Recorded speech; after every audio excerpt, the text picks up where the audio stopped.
দুইটা পাপ জীবনে করবেন না। দুইটা এমন পাপ রয়েছে জীবনে করার চেষ্টা করবেন, আজকে থেকে আপনারা প্রমিস করবেন এই দুইটা পাপ আমরা কখনো করব না। আপনি নামাজ পড়েন নাই, আল্লাহ তাআলার যদি দয়া হয়ে যায় তাহলে আপনাকে মাফ করে দিবেন।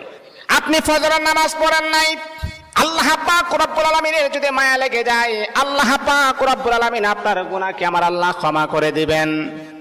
আপনি যদি নফল নামাজ ইবাদত বন্দেগী কম করেন, আমার আল্লাহ কিন্তু আপনাকে মাফ করে দিবেন।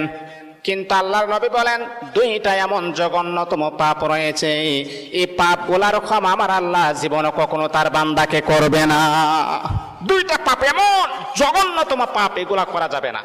এক নাম্বার হচ্ছে অন্যের হক নষ্ট করা। অন্যের হক কখনো নষ্ট করবেন না। আজকে নিজের ভাই বোনের হক নষ্ট করে দেয়, অন্যের হক নষ্ট করা যাবে না।